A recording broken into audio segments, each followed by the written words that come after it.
If you expect to achieve your goals, if you expect to reach your potential, if you expect to have your dreams come true, what I'm about to explain to you is mission critical. You must become a master at visualization. Now, for those of you that are like, what the heck is she talking about? I did not sign up for some sort of meditation, woo-woo spiritual thing here. Don't worry, this is Mel Robbins. There's always science and research involved in everything that I talk about. So visualization is an extraordinarily powerful skill.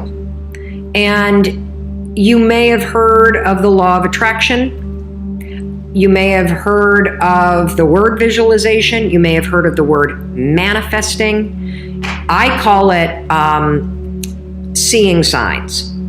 So I'm a master at seeing positive signs. I am a master of creating coincidences. I have the world's most incredible luck. You want to know why?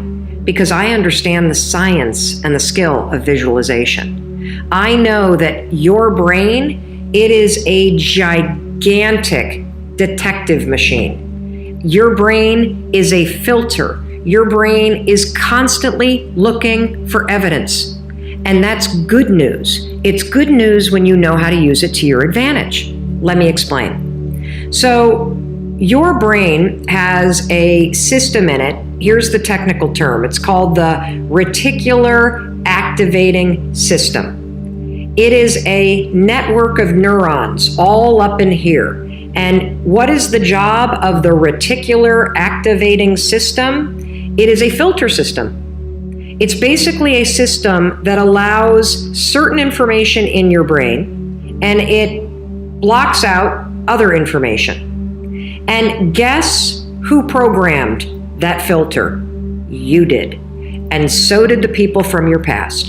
And so if you constantly feel like you're unlovable, guess what?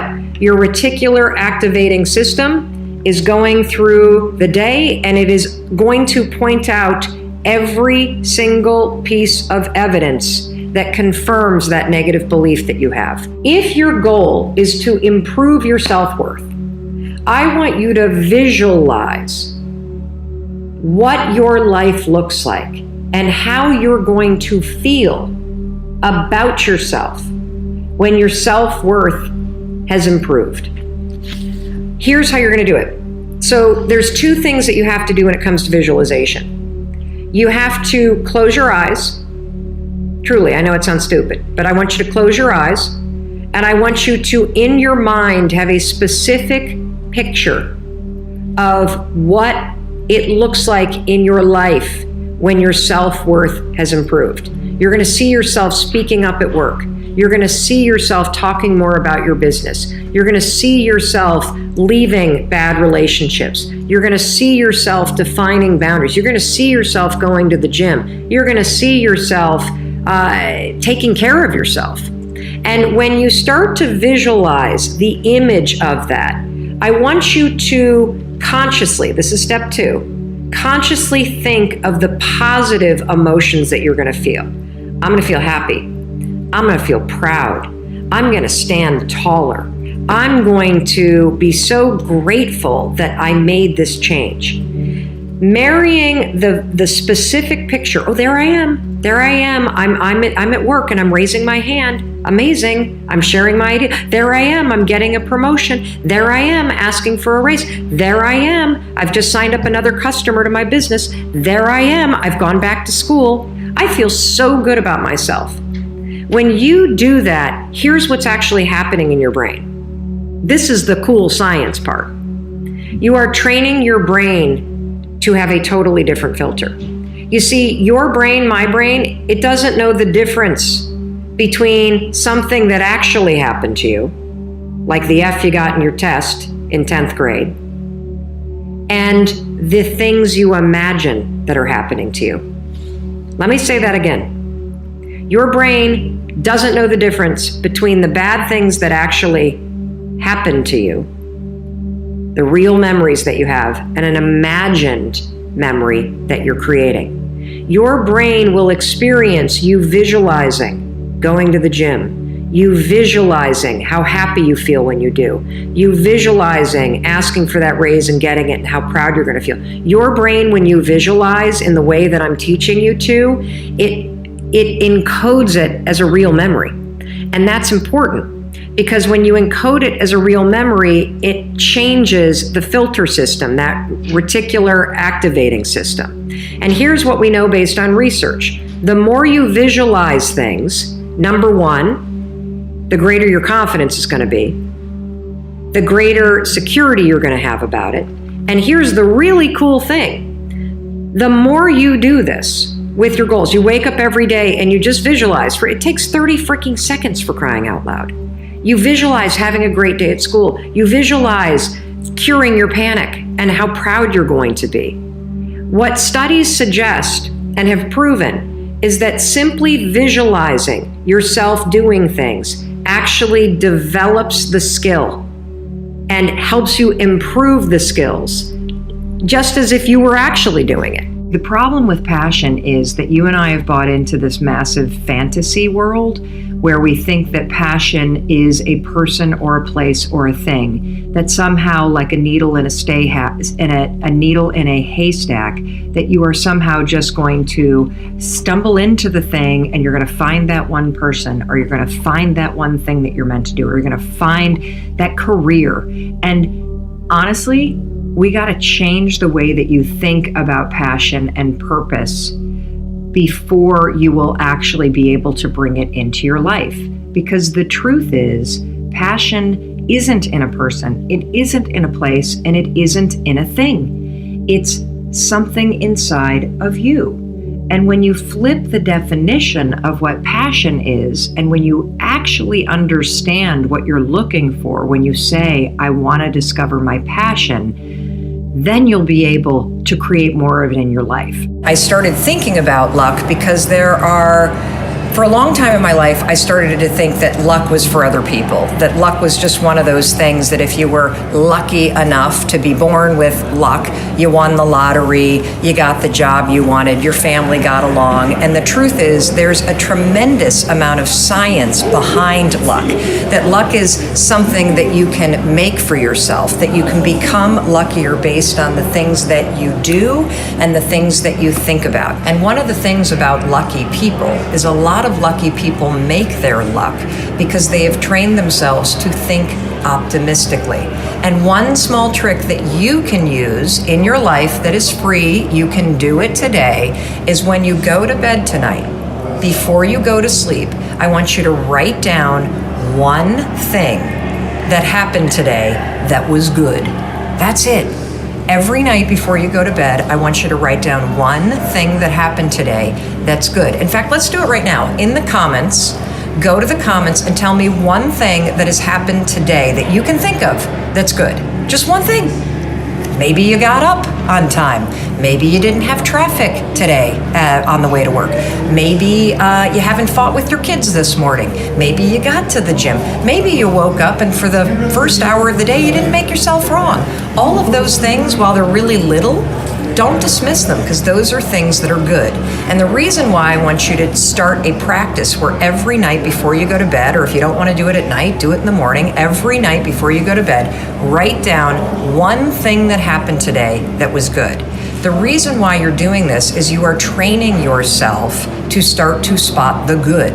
Believe it or not, training yourself to start to look for the good in your life fundamentally trains your mind away from looking at the negative, so that you start seeing this thing that's positive about your life versus that thing that's negative about your life. You're never, ever, ever, ever going to feel like doing the things you need to do in order to have what you want. You're always going to need to push yourself. You're always going to need to parent yourself. So what is the net advice on this? What is the bottom line? The bottom line is no one's coming. No one. No one's coming to push you. No one's coming to tell you to turn the TV off. No one's coming to tell you to get out the door and exercise. Nobody's coming to tell you to apply for that job that you've always dreamt about. Nobody's coming to write the business plan for you. It's up to you. And because you're only ever going to do the things that you feel like doing right now or that feel good right now, unless you understand that you've got to parent yourself, you got to push yourself, you're not going to make your dreams come true. You're just not. We're not wired that way. You weren't born that way, you weren't that way when you were growing up, and you're certainly not that way as an adult. And there's a tremendous amount of liberation that comes when you accept the fact that you're always going to need to give yourself a push. The truth is, if you want control in your life, if you want to make things happen, you have to be able to expect that you're going to get a no and do it anyway. So what do I mean when I say, if you want control, expect a no?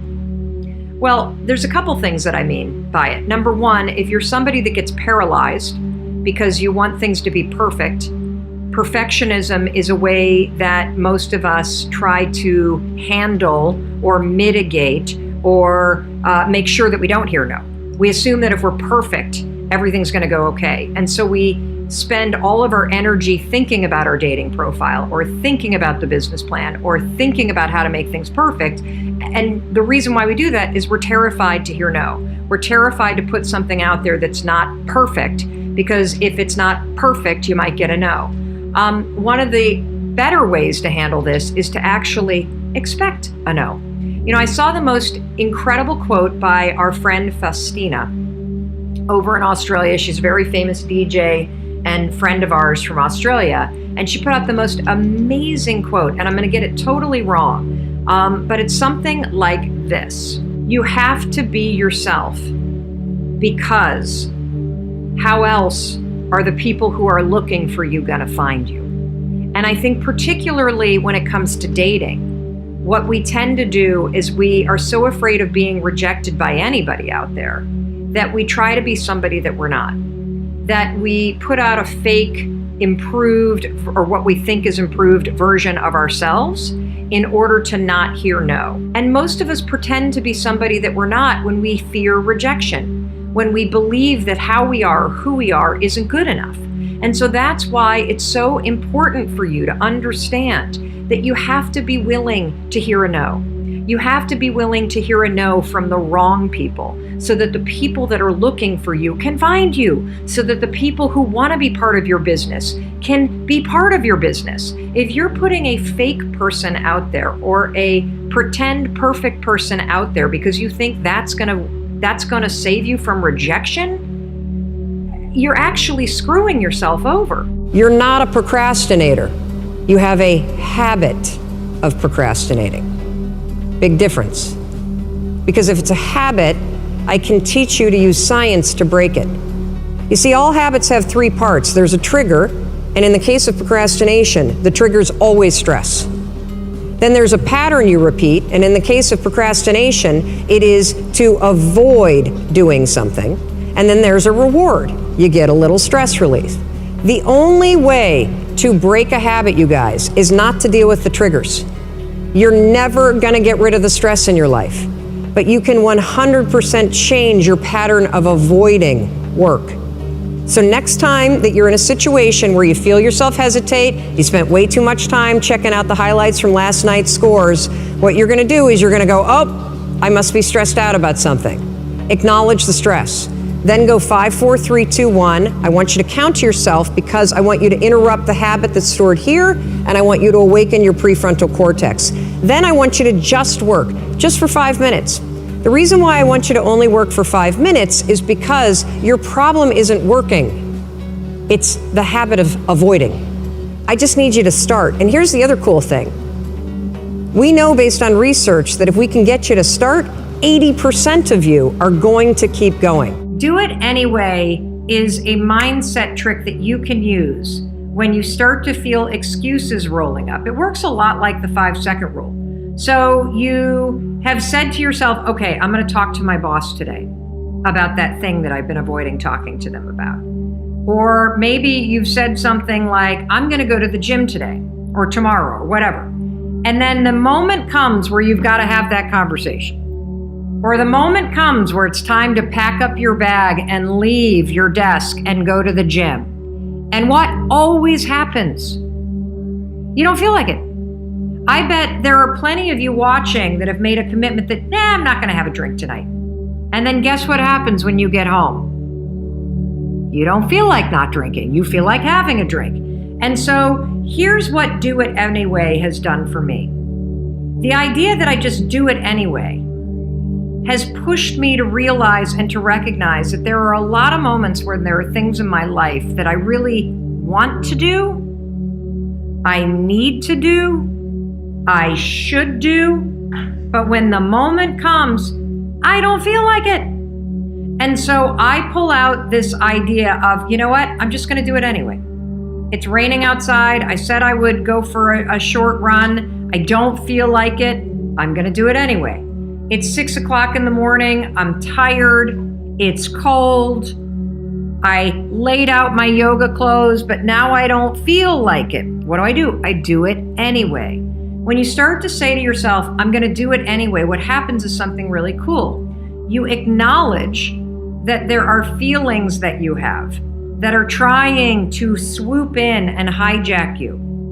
You acknowledge them and you basically say, guess what? I'm going to do it anyway. The one person that is diminishing your ability to make these dreams a reality is you. Because when you state your dream, this is what happens. You state it, and then all of a sudden you're present to how far away you are from it. And when you see the distance between where you are and where you want to go, the direction that your dream requires you to walk in, you're going to get present to the gap. And that scares us. That's where fear comes into play, and you start to think of all the reasons why you don't deserve it. You start to think of all the reasons why you can't do it. All that you have to do in order to start to pursue your dreams is take small actions every day that align your life in that direction. So what does that mean if you want to play guitar professionally? It means that you start playing guitar more. It means that you sign up for open mic nights. It means that you go back to class if that's something that interests you. You see, your dreams will happen either because of you or in spite of you. They don't happen because of other people. They happen because of you and what you do. The second you have the bravery to state that dream, now are you going to create it or are you going to diminish it in your mind? Here's your new definition of passion. Passion is simply energy. That's all that it is, okay?